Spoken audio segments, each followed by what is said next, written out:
Everyday conversations. Learning American English. Pastimes and activities.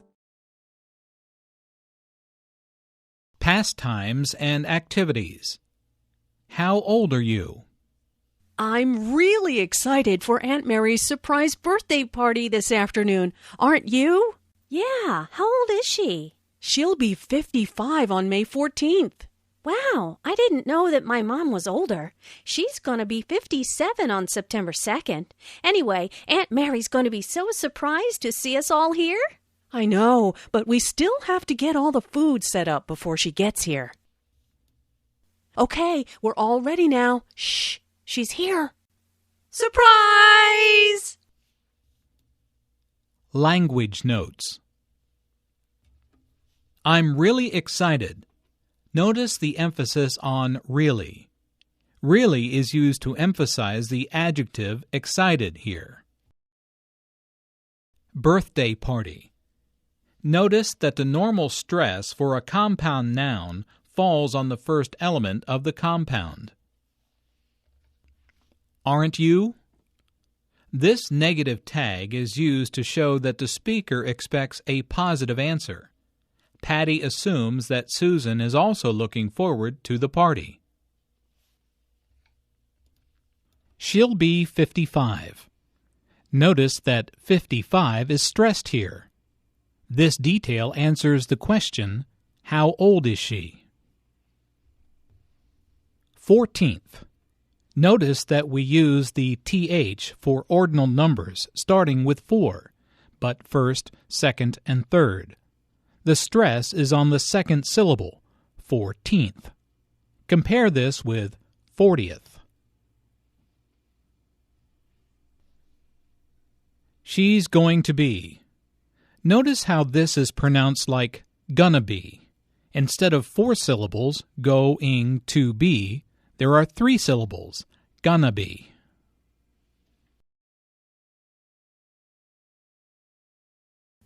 Pastimes and activities. At the movies. We'd like 2 tickets for the 3:30 show, please. Here you go. Enjoy the movie.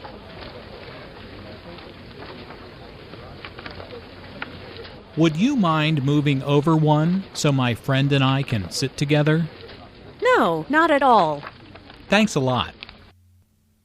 Language notes. The 3:30 show.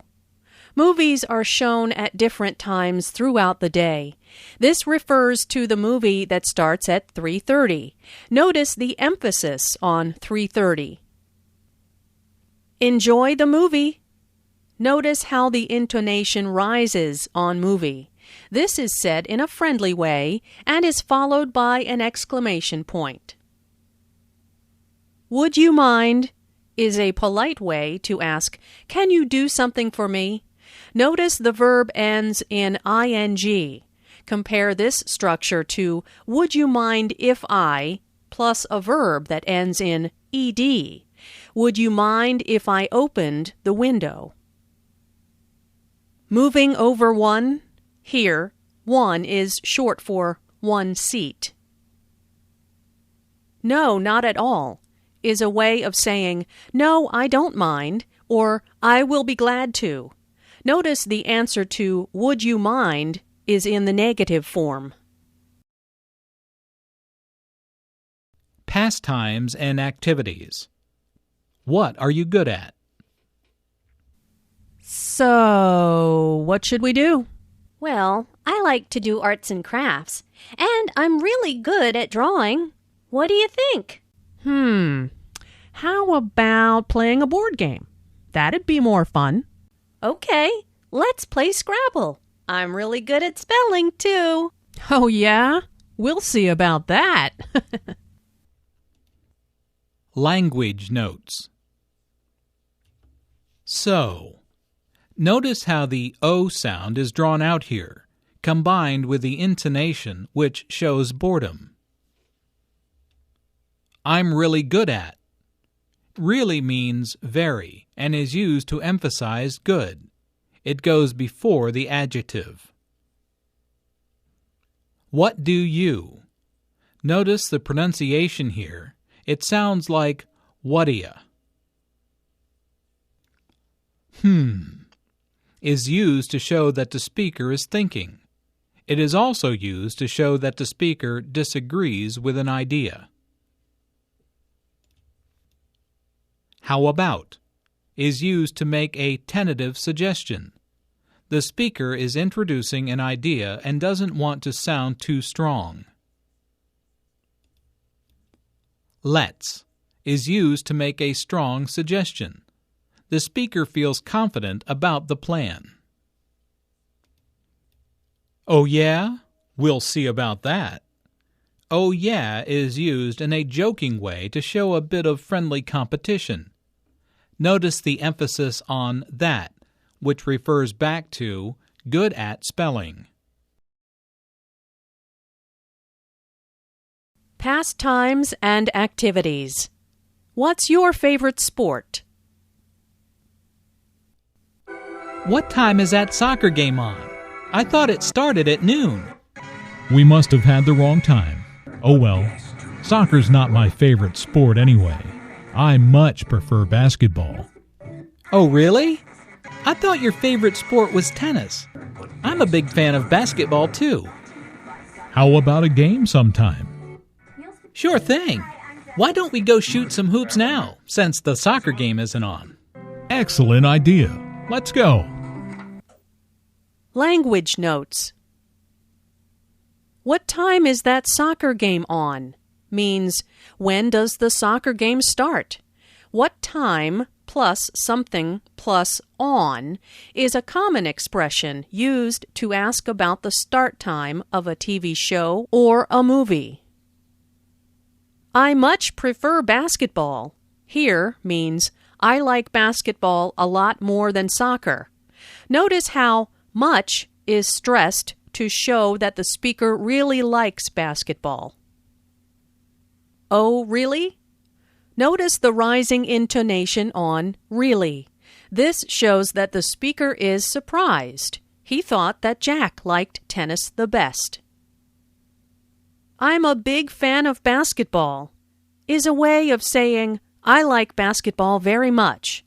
To be a fan of is a casual expression used to describe something you really like. How about a game? Here means let's play a basketball game. Sure thing. This is a casual expression used to mean okay. Shoot some hoops means to play an informal game of basketball. This is a casual expression used between friends.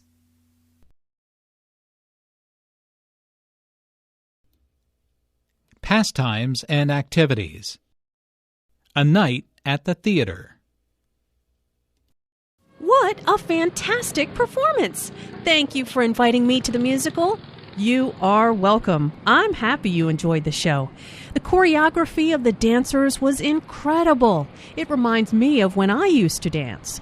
I know. You were such a talented ballerina. Do you miss dancing? Oh, that's very kind of you, Shannon. I do miss it sometimes, but I will always be a fan of the arts. That's why I love going to musicals, because it's the perfect combination of song, dance, and theater. Absolutely. I'm glad you're still an art fan, too. Thank you for the invitation. It's always a pleasure to attend an arts event with you and learn something new. Language notes. You are welcome. Elena replies, "You are welcome" in this dialogue. She could also say, "Don't mention it," which is an example of downgrading. Downgrading a compliment varies with culture. When in doubt, just say, "You are welcome." When getting a compliment to someone, for example, "You were such a talented ballerina," you can either accept the compliment, "That's very kind of you," or downplay the compliment, "Oh, I wasn't that good." Giving compliments in English often includes using superlatives, the most, the best. This is the best musical playing on Broadway. What's the most entertaining movie you've seen? However, compliments can also be given by using the construction I'm a fan of. I'm a fan of the arts. I'm a big fan of theater. I'm a huge fan of this band. Notice the use of adjectives. Pastimes and activities. Taking a vacation. I just bought a ticket to New York City. I'm so excited to see the city. Good for you. Traveling is so much fun. I love discovering new places and new people. When are you leaving? Next week, I'm taking the red-eye. It was cheaper. Hopefully, I'll be able to sleep on the plane. I wish I could go with you. New York City is a magical place. You'll have so much fun. I hope so. I'm going to visit my brother who lives there. I will stay for a week and then take the train down to Washington, D.C. That sounds like a great vacation. I'm looking forward to a week at the beach for my summer vacation. I just want to relax. Language notes. Ticket can refer to many different types of transportation: metro, bus, train, plane, etc. In general, you can guess the means of transportation by the context. When discussing airplane travel, a red-eye is a flight that leaves at night to arrive early the next morning. This is in reference to how red your eyes become when you don't get a full night's sleep. Pastimes and activities. At the pet store. Oh, what a beautiful cat. What do you think? I think I'd rather get a dog. Dogs are more loyal than cats. Yes, but there's so much work. Would you be willing to walk it every single day and clean up after it? Good point. What about a bird or a fish? We'd have to invest a lot of money in a cage or a fish tank, and I really don't know how to take care of a bird or a fish. Well, we're obviously not ready to get a pet yet. Yeah, you're right. Let's go grab some coffee and talk about it. Language notes. Oh, what a beautiful cat. Oh is used to show surprise or excitement. What a is an expression that means I think this is a very. What an is followed by an adjective, which is usually emphasized. Notice the emphasis on beautiful here. Dogs are more loyal than cats. Two things are being compared here: dogs and cats. Notice the structure of the sentences. Noun, nouns, plus is, are more, plus adjective, plus than, plus noun, nouns. The nouns and the adjective are content words here, so they are all emphasized. Every single day. Notice that each word here is stressed. The speaker wants to make a point, so she emphasizes each word equally. Every single day is a lot. Good point here means I agree with you. Take care of. This phrase is used with animals, people, and things. It can mean watch a child while her parents are away, feed and house someone or something, or make sure things work properly. I always take care of my baby brother. I take care of my bird by feeding it and cleaning its cage. I need to take care of the broken sink. Yeah, you're right. Notice the pronunciation of this expression. The words all blend together here. This casual expression is used to agree with someone that you know well.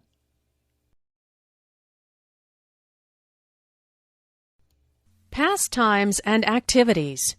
Giving your opinion. Where should we take a vacation this year?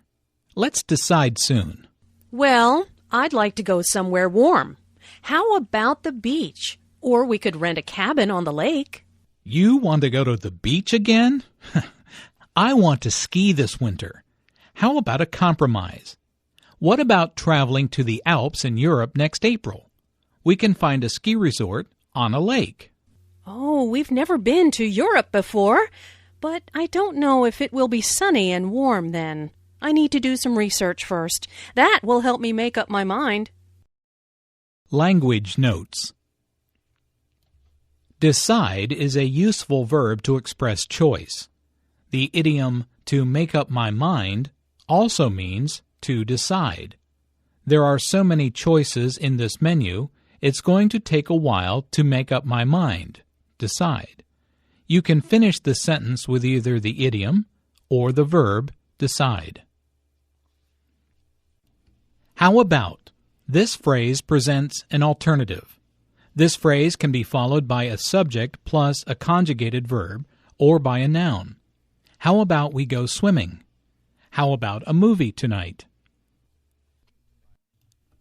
Many verbs express opinions: to think, to believe, to suppose, to assume, etc. They are not all synonymous. For example, to suppose and to assume express that the speaker has a preconceived idea. He came back late from work, so I assumed that traffic was bad. I suppose that may not have been the case, and that he might just have had a lot of work. Pastimes and activities.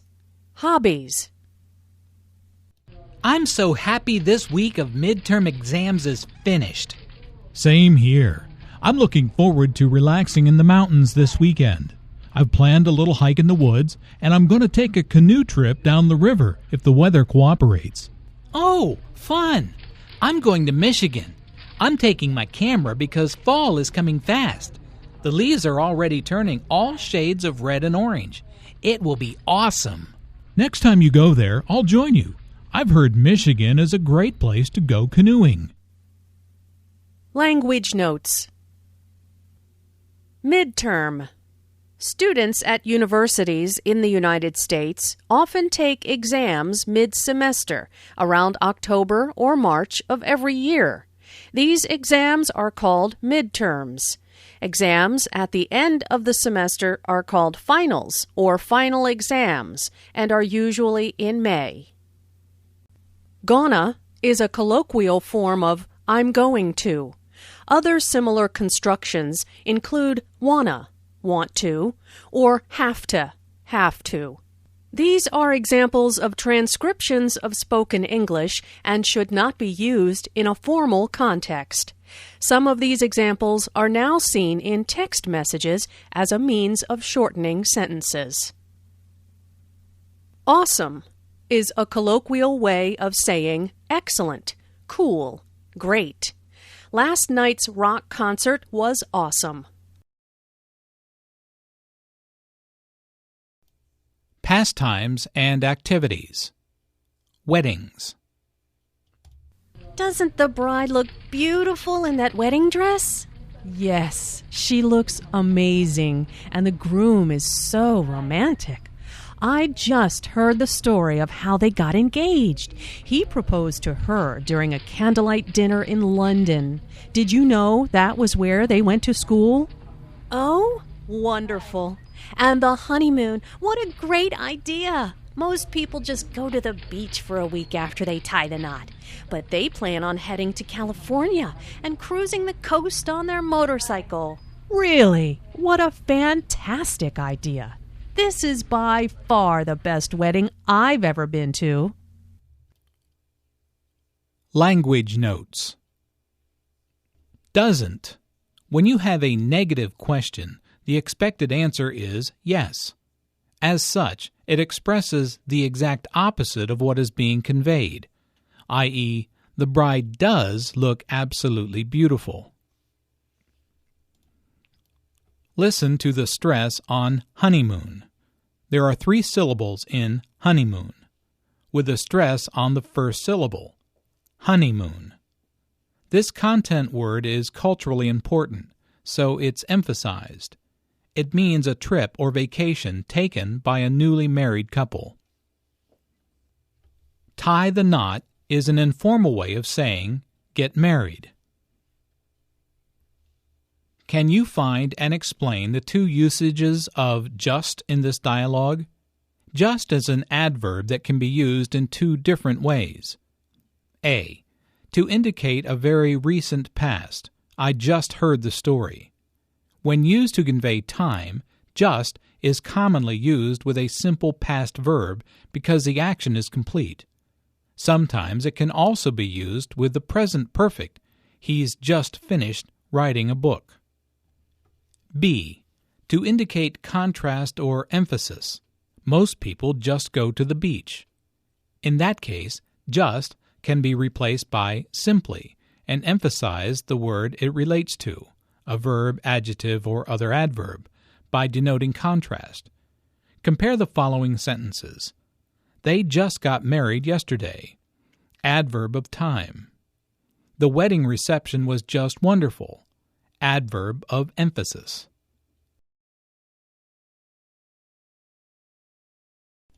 Pastimes and activities. Giving advice. Thanks for meeting with me during your lunch hour. I appreciate it. No problem. I'm happy to help. What's going on? Oh, you know, the usual. Should I take this new job, or do I stick with my current one? Well, I think it's time for a change, don't you?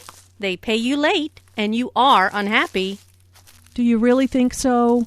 I know so, and I've been listening to you complain for over a year now. Trust me, take the job. What do you have to lose? Language notes. In formal conversation, giving advice is often suggested through modals. Ought to, should, could, if I were you.